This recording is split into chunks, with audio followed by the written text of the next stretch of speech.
Hello dear friends, once again welcome all of you, and we are going to continue exercise 7.3 question number 3.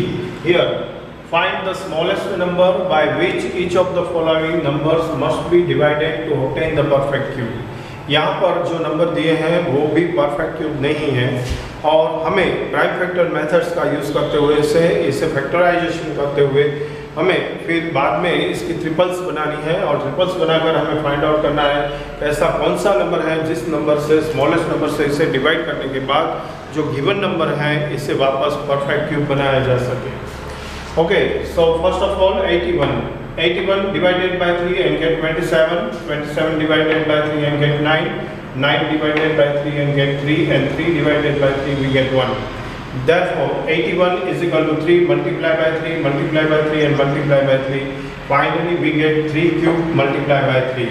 Here prime factor 3 does not appear on triples because एक 3 रह जाता है जो triples बनाने में नाकाम रहा है, मतलब कि एक कंप्लीट ग्रुप बना है दूसरा इनकम्प्लीट रहा है. That's why 81 is not a perfect cube. But 81 को जो नंबर बाकी रह गया उससे डिवाइड किया जाए तो यहाँ पर 3 क्यूब मिलता है और 3 cube means 27 is the perfect cube. Thus we can say that 3 is the smallest number by which 81 must be divided to get the perfect cube. ये रहा इसका आंसर. एक और क्वेश्चन देखते हैं आपके लिए 135 क्वेश्चन नंबर 3 से. It's divided by 3 because 1 plus 3 plus 4 the sum of the all digit is equal to 9 and 9 is divided by 3. Therefore 135 we can divide it by 3 and get 45. Again 45 is divided by 3 and get 15 divided by 3 and get 5, and 5 divided by 5 we get 1.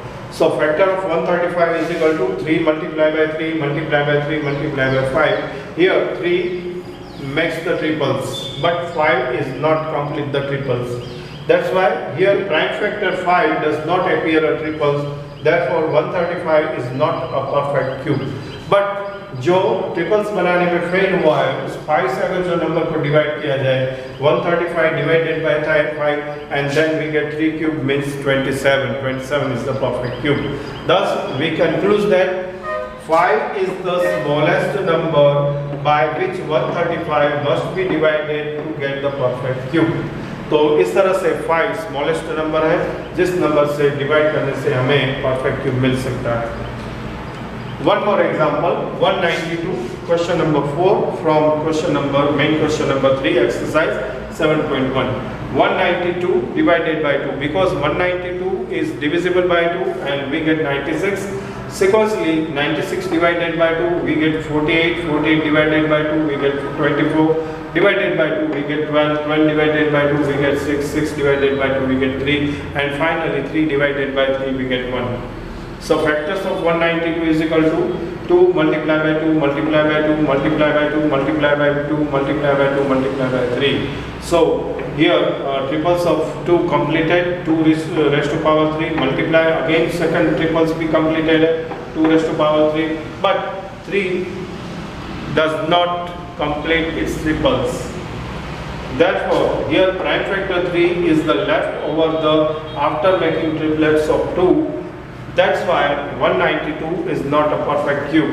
But 192 divided by 3, then we get 2 cube multiplied by 2 cube is equal to 64, and 64 is the perfect cube. That's why we conclude that 3 is the smallest number by which 192 must be divided to get a perfect cube. तो इस तरह से 192 को 3 से अगर जो divide किया जाता है तो हमें परफेक्ट क्यूब मिल सकता है. Now it's a time for your homework. Your homework is exercise 7.1 question number 3. इसके 2 और 5 जो दो क्वेश्चन यहाँ डिस्प्ले पर हमने आपको नहीं दिखाए वो आपको अपने आप प्रैक्टिस करना है और साथ में क्वेश्चन नंबर 4 कंप्लीट करना है. सो डियर स्टूडेंट्स, फिर से एक बार आपको बता दें यहाँ पर हमें परफेक्ट क्यूब नहीं थे, ऐसे कुछ नंबर्स दिए गए थे और इसको इसमें हमें फाइंड आउट करना था ऐसा एक स्मॉलेस्ट नंबर जिससे डिवाइड करने के बाद नंबर परफेक्ट क्यूब बनता है. तो सबसे पहले हमने प्राइम फैक्टर मेथड्स का यूज़ किया और इसे फैक्टराइज किया. फैक्टराइज करने के बाद हमने हर एक के लिए ट्रिपल्स बनाई.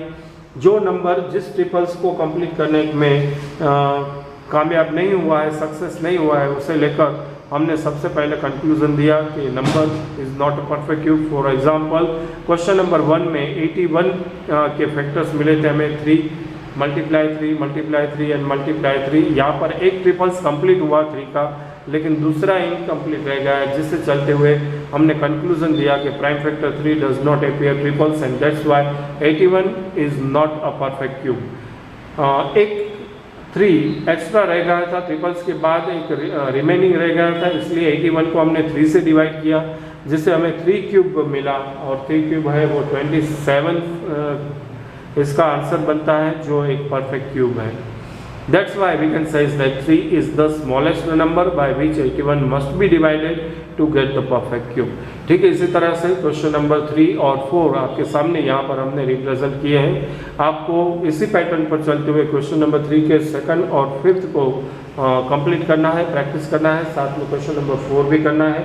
डियर स्टूडेंट्स, यहाँ पर एक आपको एडवर्टाइजेबल रिक्वेस्ट करनी है कि न सिर्फ आप इस वीडियो को देखकर जो क्वेश्चन हमने आपके सामने रखे हैं उसे कंप्लीट कीजिए, बल्कि साथ में आप जो टेक्स्ट बुक के इलस्ट्रेशन है उस पर भी ध्यान दीजिएगा, इसे भी कंप्लीट करते रहिए। और इस तरह से आपको ये पूरा जो है उसे क्वेश्चन को कंप्लीट करना होगा, आपको पूरी प्रैक्टिस करनी होगी। यहाँ पर एक्सरसाइज 7.1 हम कंप्लीट कर रहे हैं। नेक्स्ट वीडियो से हम परफॉर्म करेंगे एक्सरसाइज 7.2 से रिलेटेड क्वेश्चन। तब तक के लिए आपका I hope so you understand very well and you practised very well with regular see the videos and complete your homework. इस उम्मीद के साथ आपका बहुत बहुत धन्यवाद करते हुए goodbye and thank you.